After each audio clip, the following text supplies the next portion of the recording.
Sabemos lo que te hace reír. Hemos sido cómplices. Sabemos cuando tienes prisa. Y hemos visto todas tus travesuras. Conocemos tus secretos porque siempre hemos sido parte de ellos. Calzado Rómulo, más de 3 décadas ofreciendo el verdadero bienestar para sus pies.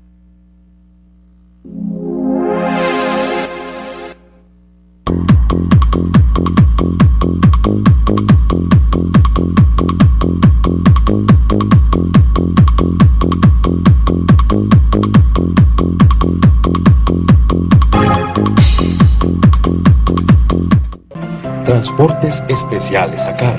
Confianza en la vía, con sentido social.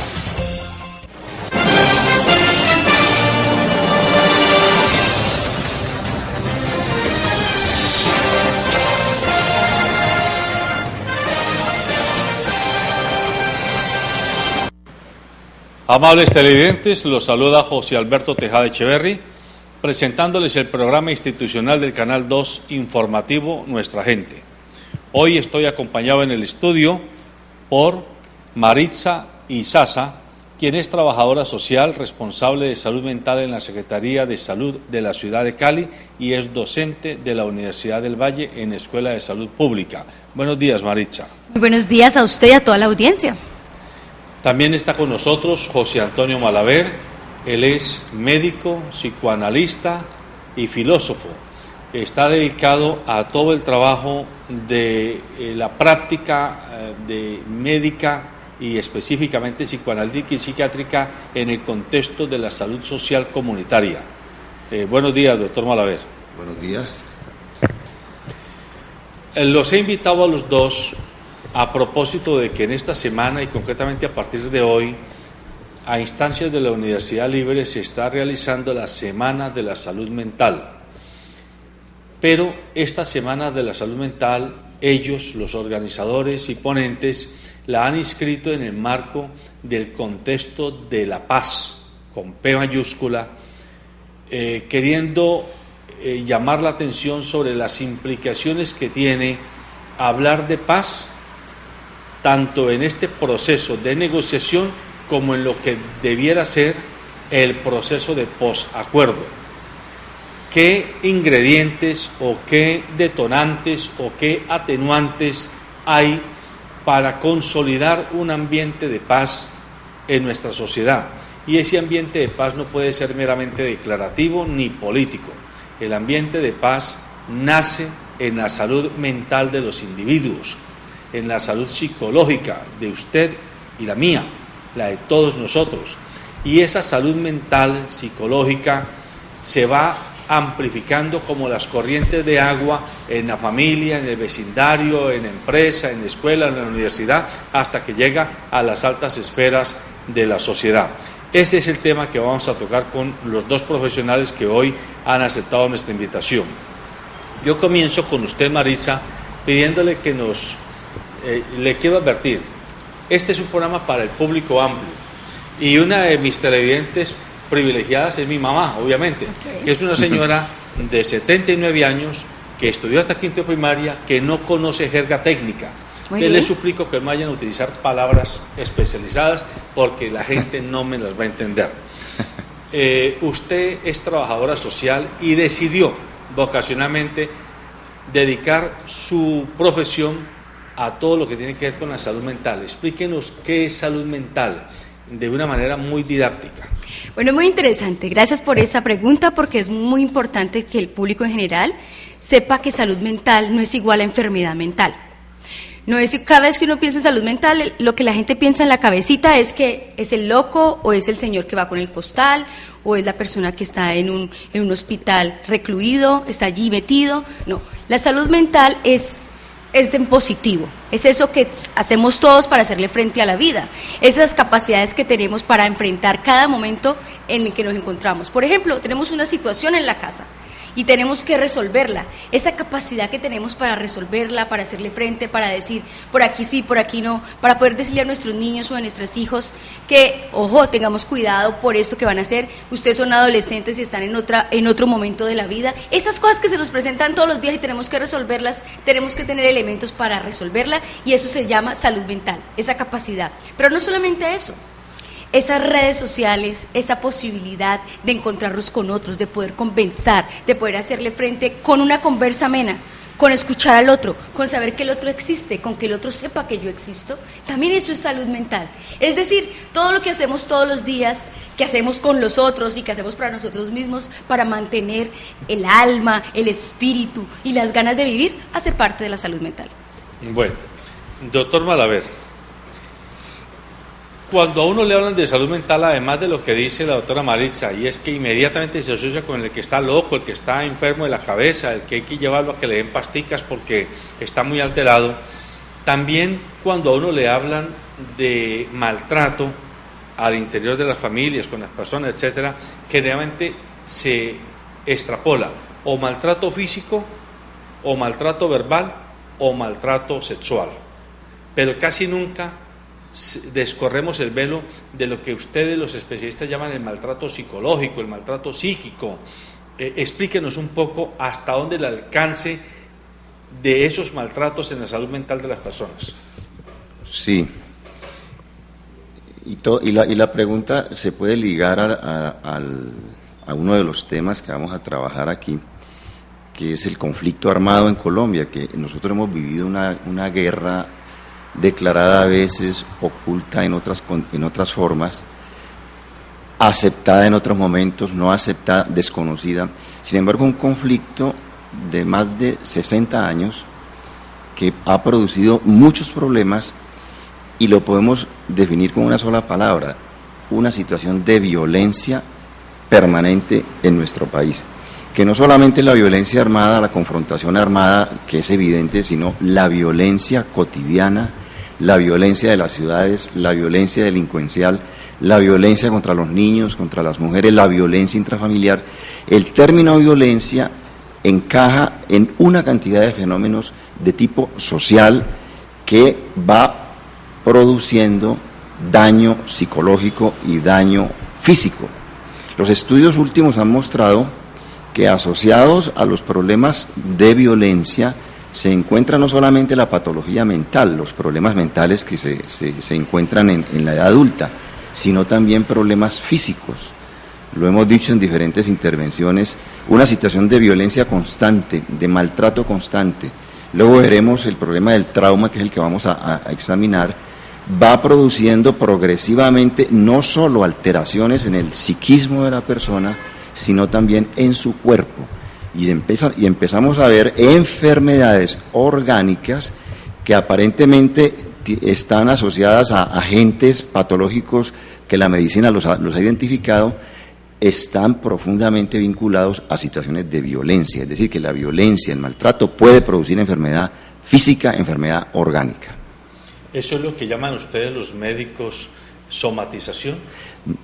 No es somatización, porque cuando se dice somatización se tiene la idea de que se está somatizando falsamente, como si el espíritu falsamente interviniera el cuerpo. El cuerpo está siendo sometido a una presión y está respondiendo con enfermedad física y con enfermedad mental. Ya. Maritza, en ese marco que explica el doctor Malaver, de cómo el maltrato y la presión a la salud mental de las personas va generando el efecto en la salud física del organismo de la persona, esa enfermedad o esa presión de la salud mental, ¿cuáles son como las características que predominan? Quiero explicarme. Se atenta contra la salud mental de las personas básicamente por maltrato verbal, por maltrato psicológico, por abuso sexual, abuso laboral, por matoneo. Hay varios elementos a tener en cuenta. Cuando nosotros hablamos de salud mental, y en este caso de prevención de enfermedad mental, tenemos que pensar en tres fenómenos. Uno es la violencia de la que estamos hablando, violencia en general, la violencia social, eso tiene mucha fuerza, y la violencia del conflicto armado tiene mucha fuerza en la cotidianidad de los seres de la ciudad, y de las ciudades y de las zonas rurales también, de nuestros campos. Pero la otra es el consumo de sustancias psicoactivas.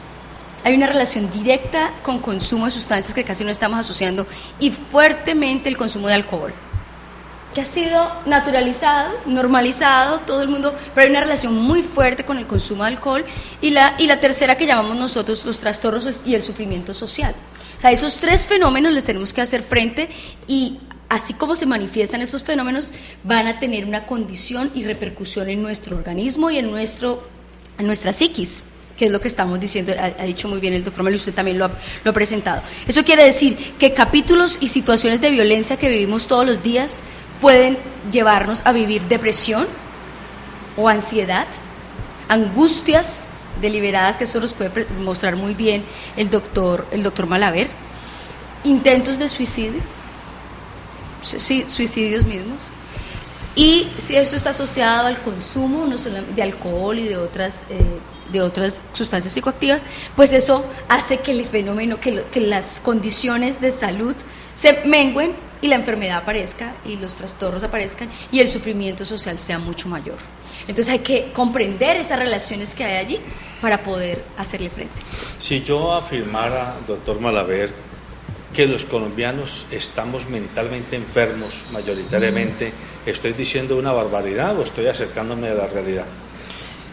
Sí, se podría afirmar, haciendo solamente una precisión, y es que la idea no es patologizar el fenómeno, sino ver la dimensión de malestar, de sufrimiento, de enfermedad, pero señalando cómo hay unas condiciones sociopolíticas que están allí ejerciendo una fuerte presión para que el fenómeno se presente. Es decir, la salud mental, y uno de los elementos centrales de la definición de salud mental moderna, es que ya tenemos que tener en cuenta la sociedad, la manera como la sociedad se organiza, la manera como la sociedad se maltrata, la manera como la sociedad se destruye o se construye, para pensar en términos de salud mental, no como algo eminentemente médico, sino vinculado a la sociedad. Es decir, que un proceso que no incluya eso que llamamos salud mental, una manera de vivir distinta, una manera de no violentarnos,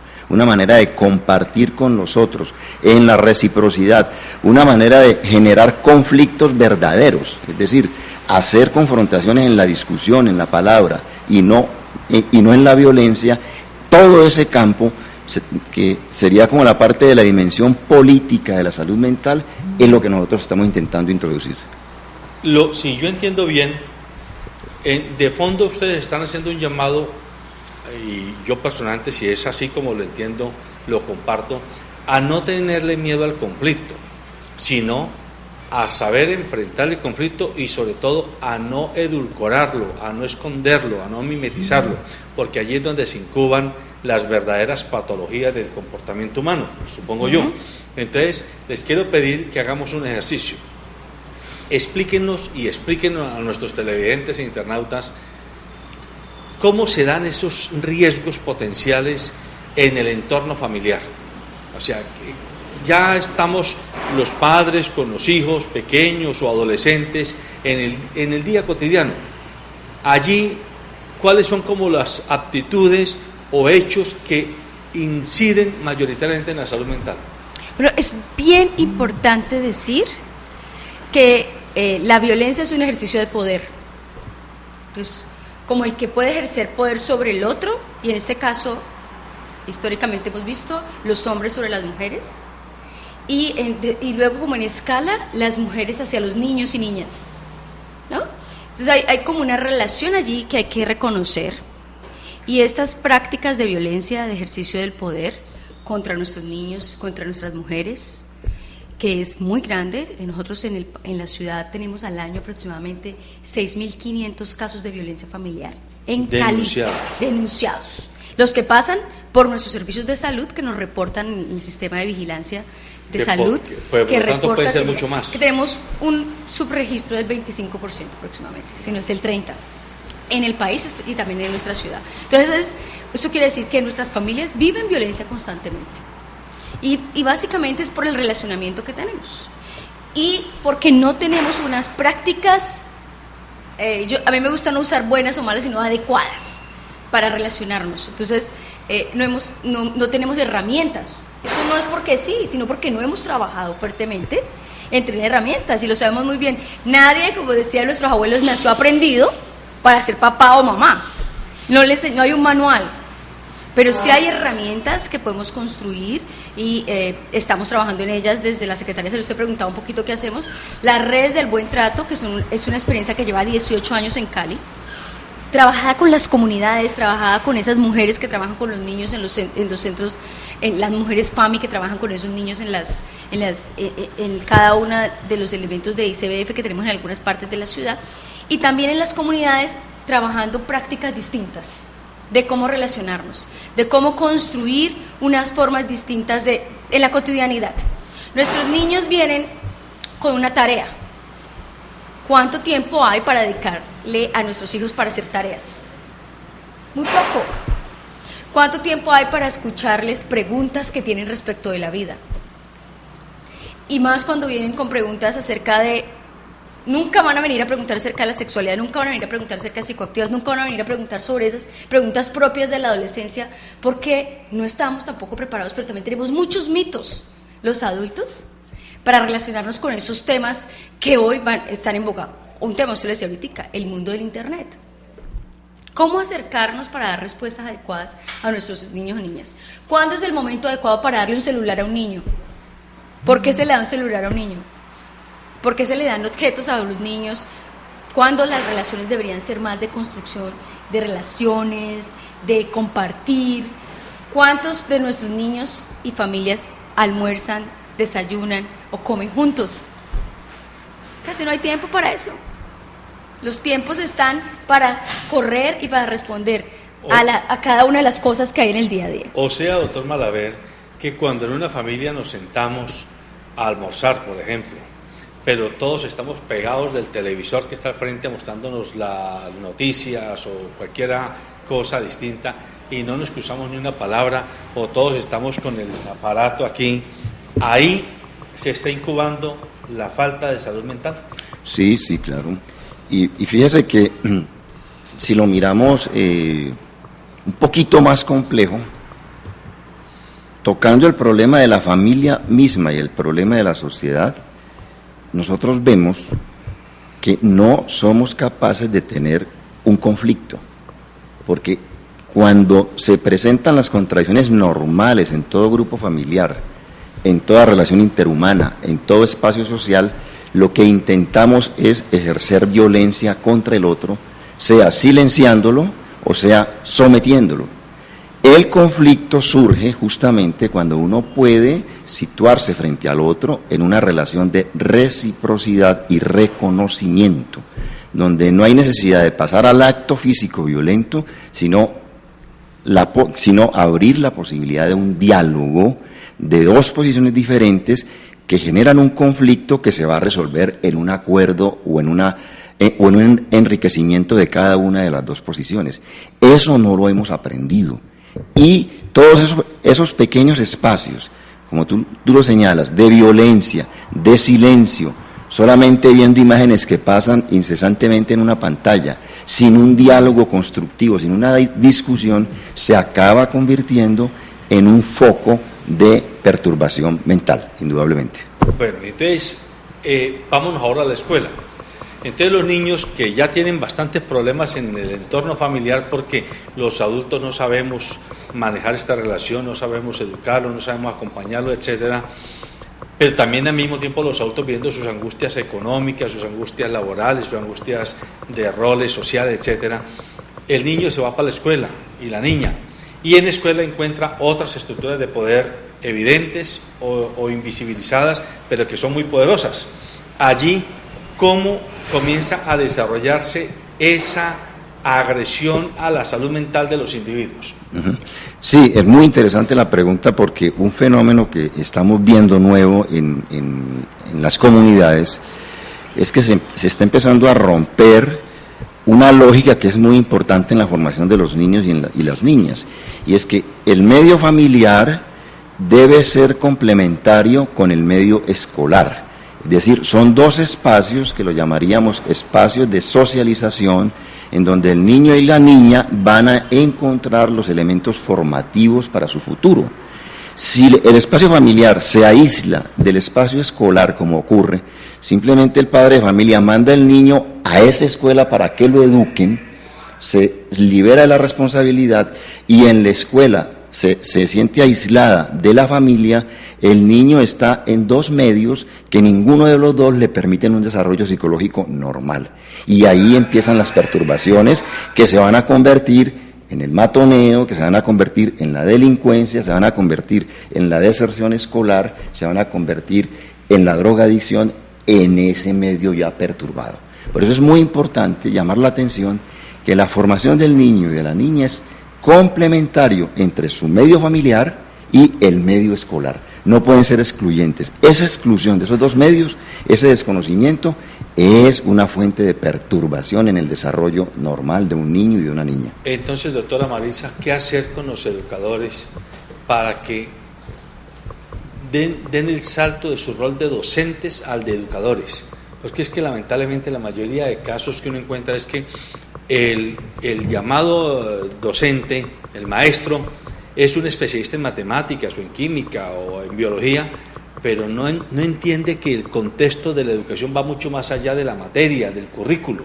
¿Cómo hacer para recuperar esa potencia que tiene el acto educador? Así, y es una potencia gigante, porque es el segundo espacio de socialización que tenemos los seres humanos.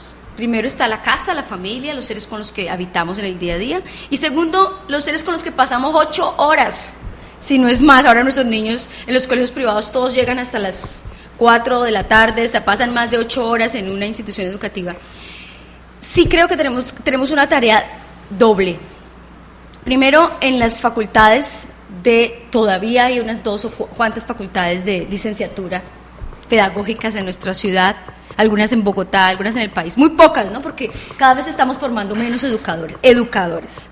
Entonces, porque al formar educadores tenemos que formar seres que se reconozcan con ellos mismos y con su entorno y sepan que el acto educador es un acto integral de formación en matemáticas, lenguaje, historia y sociales, pero que eso tiene que ver con contexto y que tiene que ver con la vida.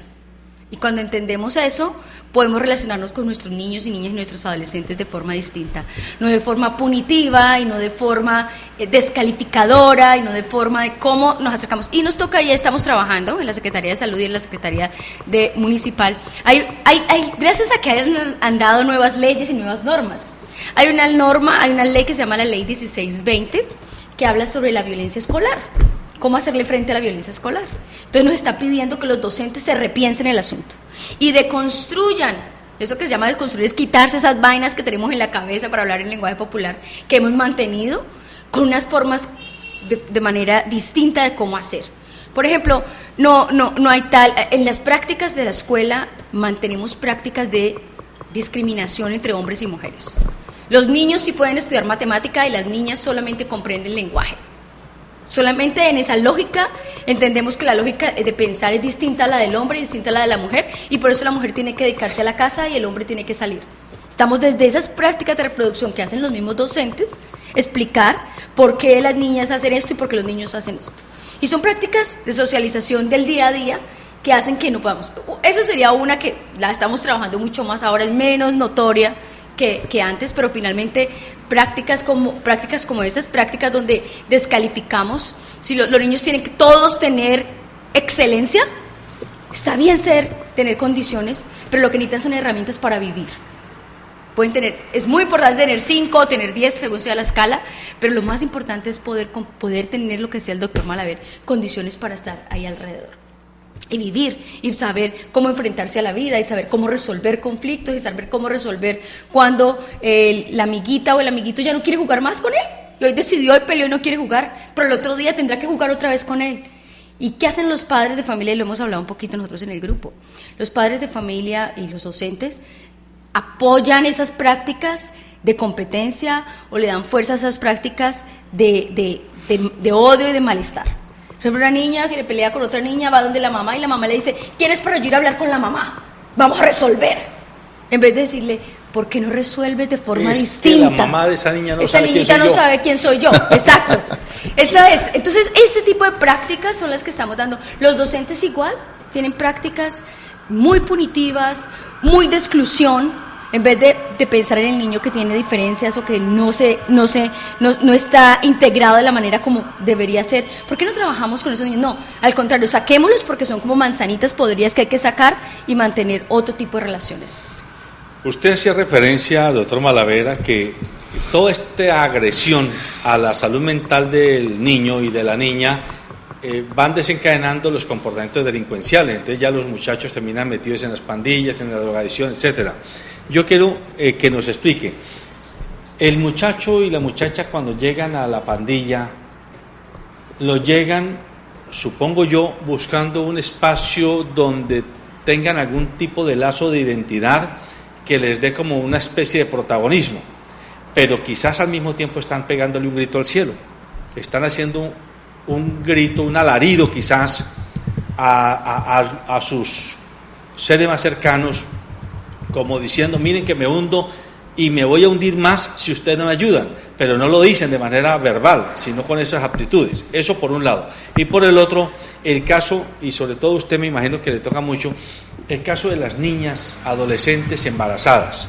Supongo yo que cuando una niña de 15, de 14 años termina embarazada, producto de que ha entrado en esos juegos sexuales con sus compañeros y con personas más adultas quizás, es porque está tratando de hacer juegos de emulación de las otras muchachas, porque si no, se siente violentada, porque las otras la van a despreciar, la van a discriminar, etcétera. Explíquenos esos dos aspectos para que lo entendamos los padres de familia que tenemos hijos. Sí. Como usted lo ha dicho y lo sugiere, yo pienso que allí está en gran parte del problema. Si un joven se acerca a una pandilla o incluso a nivel internacional a grupos terroristas para producir efectos de violencia masiva, hay que entender que en el proceso de maduración o de constitución de lo que llamamos un ser humano adulto, el niño y la niña necesitan no solamente figuras de identificación fuertes que le permitan a él no tanto imitar, sino emular, parecerse a ellos en un proceso de formación sólida. Y cuando esas personas no existen, cuando esas figuras a emular son los cantantes solamente o los jugadores de fútbol, y no hay figuras representativas en la sociedad, pero además una sociedad que no ofrece polos identificatorios fuertes, el niño o la niña va a buscar una identificación, un reconocimiento en los pares, y muchas veces los únicos pares que encuentra son los grupos delincuenciales, es decir, se quedan allí porque allí son reconocidos, como usted lo dice, pero es justamente porque hay una ausencia de encontrar otros referentes sólidos que le permitan a él tener identificaciones que no sea la bandita delincuencial, la bandita terrorista, sino espacios de socialización donde él comparte con la sociedad en lugar de aislarse en los pequeños grupos que le dan identidad, le dan reconocimiento, pero son hacia la destrucción no solamente de sí mismo, sino de los otros. Entonces es muy importante tener en cuenta, y fíjense que si lo enmarcamos en todo esto que llamamos el proceso de paz, la sociedad debe salir de una manera de matarnos, de desconocernos, de no ser capaces de tener un conflicto, a ofrecerle a los niños y a las niñas una sociedad que es capaz de tener conflictos, que es capaz de tener discusiones sin necesidad de matarnos, exactamente. Eso es formador, eso es constitutivo. Explíquenos el caso de las niñas adolescentes embarazadas, ese fenómeno. Ese fenómeno tenemos que verlo desde el punto de vista de las transformaciones sociales. No es lo mismo los niños y las niñas de hoy en día, o los niños y las niñas de hace 50 años, nuestras abuelas. Recordemos que ha habido un cambio en la sociedad, y es que la sexualidad ya no es por encima de los 21 años. La sexualidad se expresa en los adolescentes tempranamente, es un hecho antropológico, un hecho sociológico, y la sociedad no se ha preparado para ese hecho. Cuando la sexualidad empieza en los jóvenes tempranamente, tenemos que introducir no solamente en las escuelas, sino en los hogares, todo un proceso de educación sexual, porque ya no funciona la prohibición, todo lo contrario, aceptando que es un fenómeno sociológico, los educadores, los padres tenemos que afrontarlo con educación y no con represión. Y es justamente la falta de una formación en esos niños y en esas niñas que hace que en un momento determinado esa sexualidad, que no la han manejado todavía, produce embarazos indeseados, produce embarazos tempranos, porque no se ha entrado en un proceso de apropiación de ese cambio social. Y el hecho es que los jóvenes tienen sexualidad. Correcto. Bueno, doctora Marisa, vámonos a lo que se llama el conflicto interno armado. En este marco de conflicto tenemos, dicen algunas estadísticas, 8 o 15.000 combatientes, personas que se supone, si hay un acuerdo, como todos lo esperamos, van a dejar de ser combatientes. Y a esas personas el Estado y la sociedad toda tendrán que encontrarles un espacio, un lugar. Pero, ¿qué va a pasar con esos niños, con esos jóvenes que hoy tienen 20 años o 24 años y que llevan 10 años en la guerrilla? Hombres y mujeres, que llevan 10 años de sometimiento al poder del comandante, que les ha dicho vaya para allá, haga tal cosa, etcétera, y que solo aprendieron a emboscar, a enfrentar al enemigo, entre comillas, y que tienen, supongo yo, una muy débil salud mental, porque están llevados del carajo.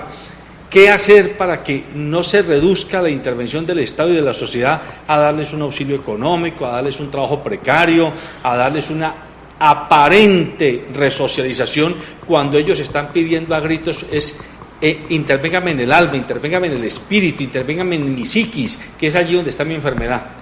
Yo creo que plenamente este gobierno tiene que pensársela desde esa lógica.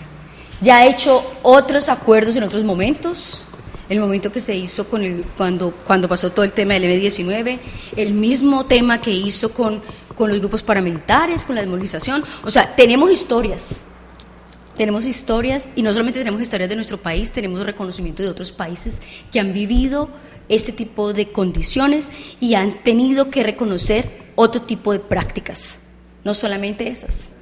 Vemos lo que se vivió en Centroamérica, en Guatemala, vemos lo que se vivió en Perú, ¿sí?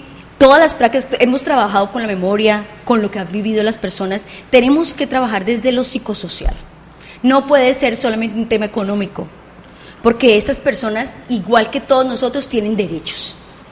Y es un ejercicio de derechos, y cuando tenemos derechos, y en eso el doctor Malaver va a hablar mucho, que creo que la respuesta la da mejor el doctor Malaver, con el tema de trauma y violencia y conflicto, cómo resolver esas vivencias, no solamente de las personas que fueron víctimas, sino de las personas que han vivido y cómo se han encontrado ese proceso durante estos años. Doctor Malaver. Sí, una situación de violencia constante en una sociedad afecta no solamente a los que están directamente implicados en el conflicto, sino también al conjunto de la sociedad. Y es allí donde la salud mental en estos momentos adquiere una dimensión que la saca solamente de la patología mental y la saca de los hospitales, la saca del espacio médico convencional, porque se tiene que meter la salud mental en la rehabilitación no solamente de los efectos de una violencia constante en personas, traumatismos graves de grupos humanos que han sido violentados, masacrados, desplazados de las áreas. Todo eso, un proceso de paz tiene que entrar a rehabilitarlo desde el punto de vista social, político y de la salud mental, porque esas personas, la rehabilitación de los traumas producidos por la guerra es un trabajo largo que no solamente se limita al campo médico. Esto quiere decir que la salud mental toma un espacio mucho más amplio y trabaja en la rehabilitación que nosotros lo llamamos psicosocial, no solamente la parte psíquica, siempre ligado a la parte social, porque ese ser humano ha sufrido daño psíquico en situaciones sociales perturbadoras. Así que tenemos que intervenir no solamente los integrantes del conflicto, sino los efectos desastrosos en esas poblaciones que han vivido años y años de violencia, lo que llamamos en términos médicos o psicoanalíticos, en medio de un traumatismo constante a su vida, a su manera de ser, a su cuerpo, a su entorno, a todo lo que significa existir. Por lo tanto, un trabajo de rehabilitación, de resocialización, no se puede limitar solamente a los combatientes, sino a toda la sociedad que de alguna u otra manera ha sido afectada por situaciones traumáticas. Bueno, hay en este campo mucho de ancho y mucho de largo. Hay interventores que dicen que hay que privilegiar la infraestructura física, por ejemplo, donde van a asentarse las personas que han vivido este conflicto, hay que garantizarles escuelas, centros de salud, vías, etcétera, o sea, infraestructura física. Otros que dicen que hay que garantizarles es empleo, generación de ingresos para que tengan plata con que no tengan la tentación de devolverse a batallones y a grupos de insurgencia que les paguen. Y hay otros que dicen que no, que hay que trabajar lo que ustedes llaman los expertos en todos estos temas, las habilidades blandas, las intervenciones blandas, en las que tienen que ver como con el comportamiento, con la psiquis de la persona. Pero en ese campo también los que abogan más por la parte física y económica dicen que es que a veces con las habilidades blandas lo que se hace es invertir en mucha carreta y que entonces hay una cantidad de sociólogos y de trabajadores sociales y de psicólogos y de médicos que piden platas para intervenir comunidades y lo que hacen es un poco de seminarios que a la postre no terminan en nada. ¿Cómo hacer para contestar a ese desafío de una manera proactiva y dándole sentido? Bueno, yo creo que es un ejercicio integral. Esa palabra integral parece que fuera todo y nada, pero entonces hacerlo de forma donde obviamente se necesita empleo. No podrían si no tienen otra condición. Si allá se ganan 500.000, 600.000 o lo que gane, está ganando. Necesita tener condiciones socioeconómicas aquí, económicas para vivir. Nadie vive del aire, nadie tiene que tener condiciones. Esa es una, y son determinantes sociales económicos. La otra es que tiene que haber condiciones de infraestructura, obviamente, porque no pueden llegar a cualquier lado, tienen que tener condiciones de vivir. Pero esto está acompañado de todo un ejercicio social y psicosocial que llamamos nosotros. Ya lo dijo muy bien el doctor Malaver. Tiene que haber procesos terapéuticos, tiene que haber acompañamiento, tiene que haber construcción de redes de apoyo social y no de estigma y de señalamiento y de exclusión. Nosotros en nuestro país estamos acostumbrados a ser excluyentes por naturaleza. Lo somos en la familia, lo somos en la escuela, lo somos en todos los escenarios. Y más cuando vienen personas con condiciones de estas donde hemos tenido tantos elementos juntos, no los que estamos allá, sino los que estamos fuera.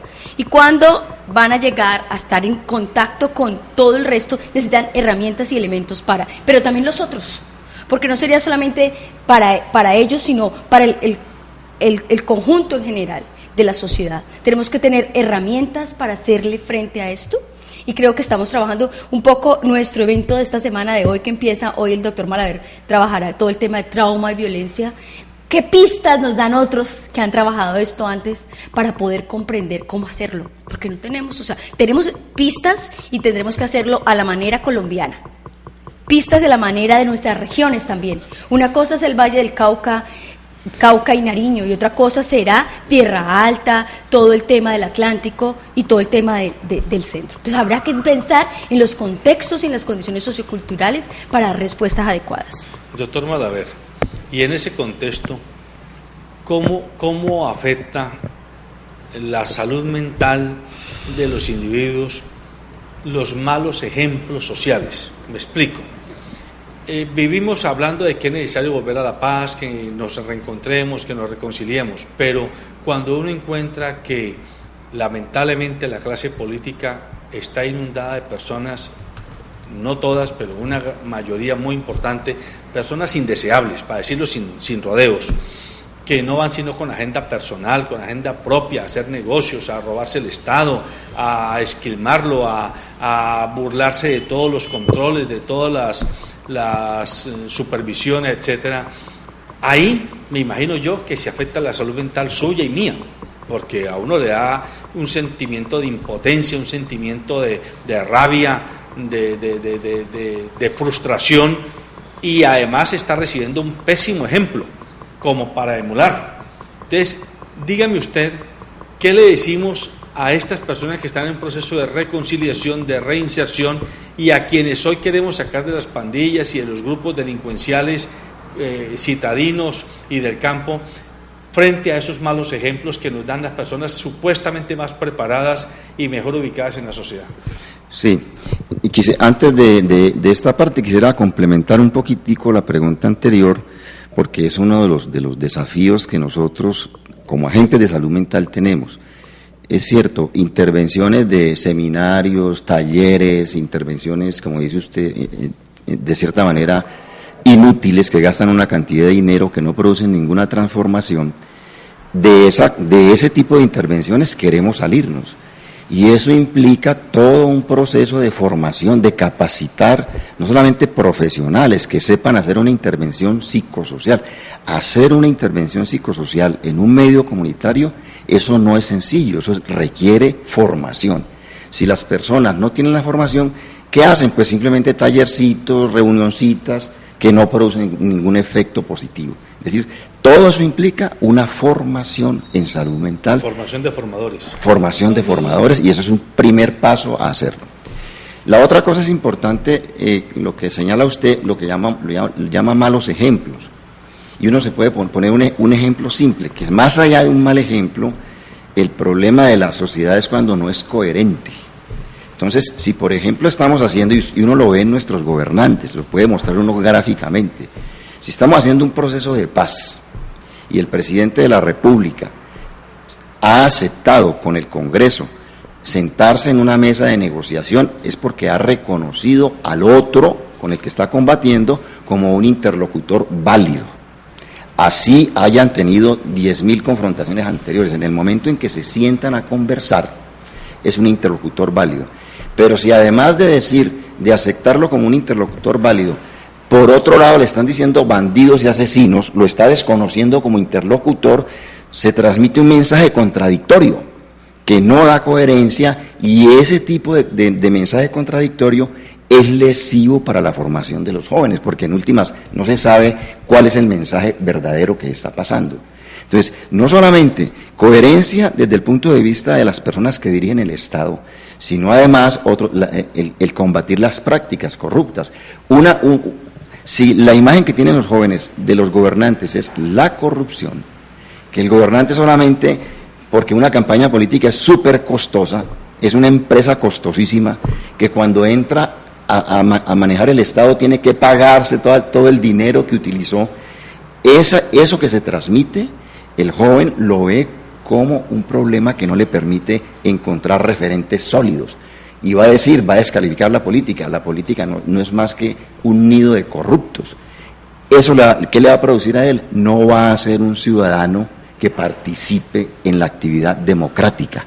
Considerará esa actividad como algo de propietarios de dinero, y él no participará. Fíjese cómo se afecta su formación como ciudadano. Entonces, todas esas cosas, que se podrían citar innumerables ejemplos, van a constituir un espacio, que si usted quiere utilizar el nombre en el campo nuestro, donde la salud mental, entendiendo la salud mental en ese sentido amplio de bienestar, de participación política, de participación democrática, de ciudadanía, de construcción de ciudadanía, se va a ver afectado, indudablemente.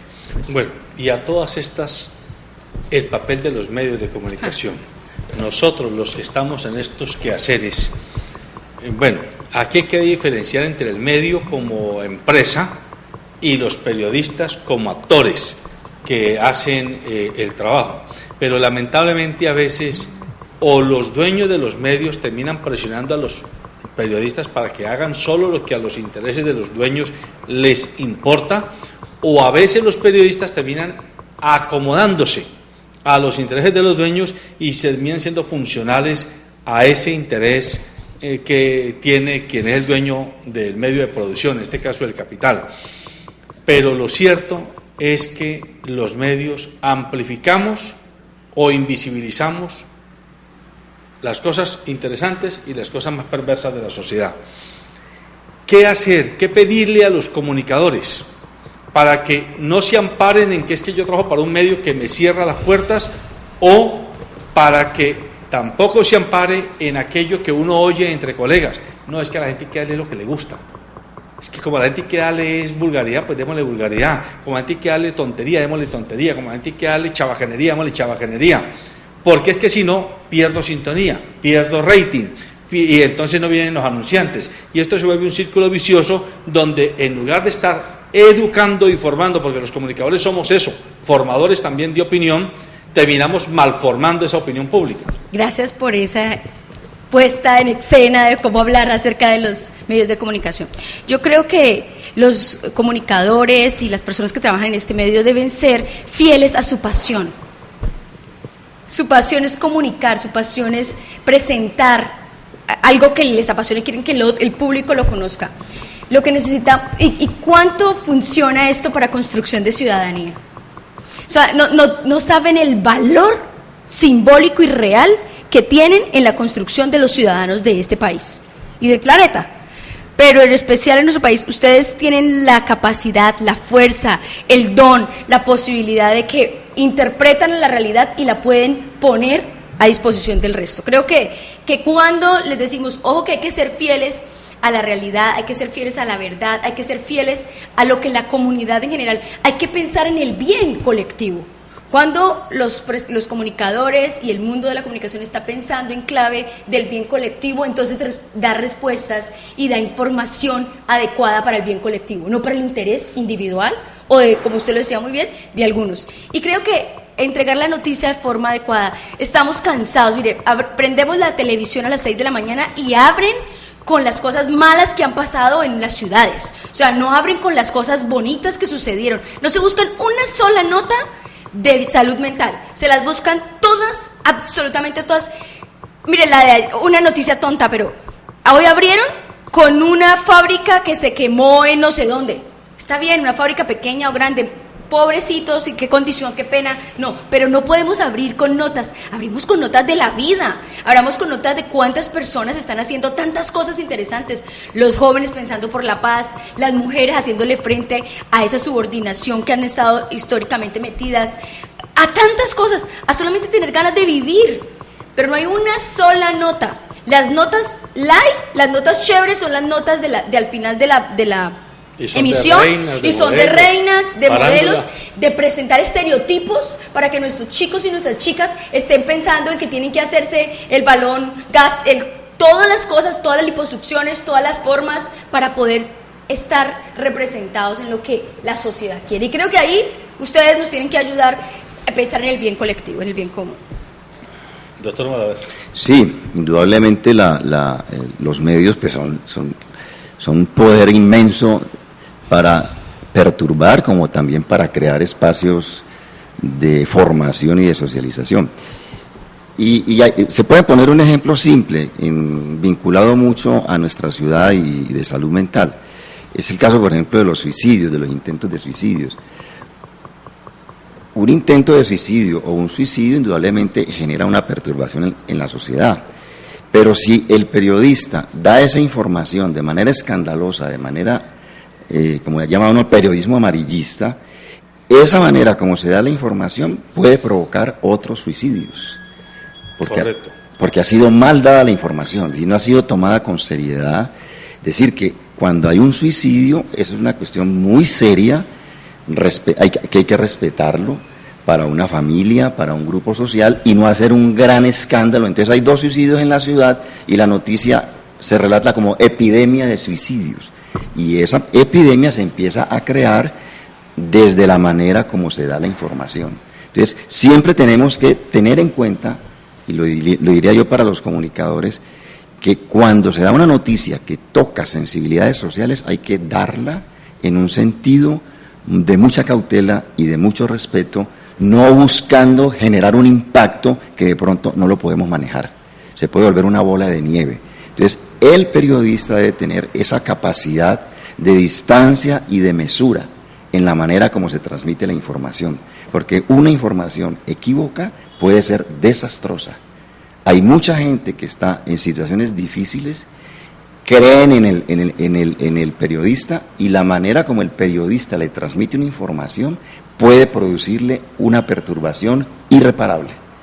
En ese sentido, el periodista tiene que tener una formación no solamente ética, y diría yo, en salud mental, que sepa qué es eso, cómo se maneja la salud mental, que eso no es un asunto de especialistas. Correcto, pues eso sí que es importante, que a los periodistas... Lo vamos a pensar para este próximo año, tener un capítulo con los periodistas. Bueno, y ya estamos terminando. Le pregunto a Maritza y al doctor Malaver, ¿cómo se garantiza la continuidad de este tipo de esfuerzos tan interesantes como los que ustedes vienen haciendo con el trabajo de salud mental, para que no dependan de los vaivenes de los acuerdos políticos en los gobiernos, tanto a nivel municipal como departamental y nacional? Usted me dice que usted lleva como 15 años en este tema, y en Secretaría de Salud Pública. Eso me haría a mí pensar que ha habido continuidad, que los secretarios de salud, independiente de su corriente política, han respetado la continuidad de un proyecto de salud que se ha planteado en la Secretaría. ¿Esto tiene garantías de continuidad? ¿Hay riesgos de que mañana, yo espero que a mitad no lo vaya a hacer, pero digámoslo, es el alcalde, mañana llegue y diga, no más eso, vamos a dedicarnos a otra cosa? ¿Ocurriría ese peligro? No, porque para salud, que tenemos un diferencial con el resto de sectores, nosotros nos regimos con normas y leyes y planes decenales nacionales. Entonces, por ejemplo, este ejercicio que hacemos es un ejercicio de la salud pública que se paga con nuestros recursos y viene por ley de transferencias. Es el mismo recurso de 715 para educación y salud. Correcto. Tenemos recursos que están garantizando que tenemos que hacer acciones. Y segundo, tenemos un plan decenal que acabamos de hacer en el país, que se llama el Plan Decenal de Salud Pública, donde ha puesto en fuerza este tema. Antes lo llamaba línea de salud mental. Hoy lo llama dimensión de convivencia social y salud mental. Y ahí ya metió el tema de las víctimas. Y ahí ya está pensando en clave de posacuerdo. Ahí ya se la pensaron, porque si no lo metemos ahorita, para los próximos 10 años, no vamos a tener recursos. Entonces lo ubicaron desde el orden nacional, o sea que sí está garantizado. Alcalde que llegue, secretario que llegue, tiene que meterle, porque ese es un tema, y quiero contarles que en la ciudad, para esta ciudad de Cali, en la Secretaría de Salud, los temas que más llegan, obviamente son los del alma, estos, de lo que más encontramos: derechos de petición, tutelas no tanto, pero derechos de petición, todo el tiempo la gente preguntando cosas acerca de esto, de consumo de sustancias, de violencia, de trastorno, de respuestas del Estado, de respuestas de salud, es en este tema. Entonces nos toca fortalecerlo, robustecerlo, con personal tan bello como el doctor Malaver, y con todo un equipo que además tengo que decir que equipo de colaboradores que tengo es maravilloso, profesionales comprometidos, profesionales pensados en clave de ciudad, pensados en clave de la salud mental de Cali, que hacen que podamos tener este tipo de proceso, y bueno, que tengamos continuidad, que ahí estamos haciéndole frente con pasión y con ganas. Bueno, en lo que pueda serles útil a ustedes, el Canal 2 y este programa están abiertos para seguirlos apoyando. Y queda inscrito en el programa de formación en salud mental. Sí, para comunicadores. Así será. Cerremos dando alguna información sobre el evento, ¿sí? En estos minuticos que nos quedan. ¿El evento se va a desarrollar en qué sede? Doctor Malaver. Sí. Mire, este evento tiene 3 componentes. Un componente internacional, un seminario internacional. Hemos invitado a unos profesionales del campo de la salud mental, psiquiatría, psicología, psicoanalistas, que, como usted lo sabe, en Europa ha sido un escenario de guerras de todo tipo, y allá tienen una gran experiencia en los conflictos, en el manejo del trauma. Es decir, queremos que nos enseñen, nos transmitan la experiencia. En estos momentos, usted lo sabe, acaban de hacer atentados en Francia, todo lo que está produciendo en el mundo, los crímenes en Ruanda, las etnias, todas esas cosas van generando un saber, un conocimiento, porque hay que trabajar con víctimas de esos conflictos. Ese saber queremos que nos lo transmitan, es parte del proyecto. Eso lo vamos a trabajar hoy en el día con profesionales de Cali, de diferentes universidades. Vamos a hacer un coloquio abierto desde las diferentes posiciones, porque la idea es introducir no una sola visión, sino desde varios ángulos aproximarnos a la complejidad de un fenómeno como es el trauma psicosocial producto de la violencia. Entonces, hoy es un día de formación y de aprendizaje. El segundo día que aprovechamos es porque también hay un problema muy particular, no solamente el Día Internacional de la No Violencia contra la Mujer, sino que se enmarca en el problema de la violencia, en el conflicto armado, en las violencias. La mujer es un foco, un centro de violencia, en especial las violaciones. Todo lo que se produce contra la mujer está vinculado no solamente al conflicto, sino a la cotidianidad de la violencia intrafamiliar y la violencia de pareja, los asesinatos de mujeres, el feminicidio, que es hoy en día una tipificación propia del derecho penal, y eso lo vamos a discutir hoy porque es una nueva normatividad. ¿Qué quiere decir esa nueva normatividad? Porque nosotros estamos comprometidos desde el punto de vista de la lucha por los derechos, como lo decía Marisa, para que se pare la violencia contra la mujer y los asesinatos y las violaciones contra las mujeres. Ese es el segundo día. Y en el tercer día, que fíjese que hace parte, todo está articulado de todo ese proceso de formación en salud mental. Nosotros estamos haciendo un seminario de formación a los agentes de salud mental que trabajan en los servicios de la ciudad. Entonces, todo está ligado. Trabajamos el problema de la sociedad actual, el problema internacional, el problema de la violencia contra la mujer, y todo eso lo enmarcamos en un proceso de formación en salud mental. Esa es la Semana de Salud Mental. Y el último día tenemos un evento que llamamos lúdico recreativo para las redes de promoción del buen trato, porque no solamente es formación. Si hablamos de salud mental, hay que meterle espíritu, y la forma del espíritu es sí, lo lúdico recreativo. Entonces vamos a hacer un gran paseo para cumplir los 18 años de las redes, y el viernes estaremos en Confandi celebrando la vida. Confandi Pance. ¿Y dónde va a ser el evento académico? El evento académico, digamos, en general la idea que queremos vender o presentar es que es un evento de ciudad, pero en la ciudad existe la academia, existen varios espacios. Entonces lo vamos a hacer el seminario de hoy en espacio académico. ¿En dónde? En la Universidad Libre. Aquí en el auditorio Gerardo Molina. Mañana entonces nos pasamos a un espacio de ciudad que es la biblioteca departamental. Y volvemos el jueves a la universidad porque es otro espacio académico, y el viernes nos vamos de paseo. O sea, hoy martes y el jueves es en la Libre. Sí. Correcto. Y mañana en la biblioteca departamental. Correcto. Están totalmente invitados. ¿La gente tiene que pagar? No, absolutamente. Acuérdense que con los recursos públicos. Pueden ir. Todos vamos. Las personas que nos están escuchando y viendo, si se interesen, pueden ir sí. a escuchar y a participar. Muy bien. Sí. El tiempo se nos acabó, amables televidentes. Recuerden que este programa es un aperitivo para abrirle a usted el apetito por buscar información completa, veraz, oportuna, que le permita ejercer su ciudadanía como derecho y como deber. Recuerde que si trabajamos por el bien colectivo, trabajamos por el bien personal. Buenos días.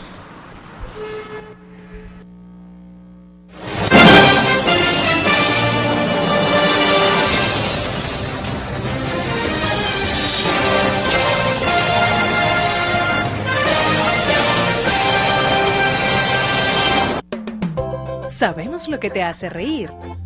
Hemos sido cómplices. Sabemos cuando tienes prisa. Y hemos visto todas tus travesuras. Conocemos tus secretos porque siempre hemos sido parte de ellos. Calzado Rómulo, más de 3 décadas ofreciendo el verdadero bienestar para sus pies.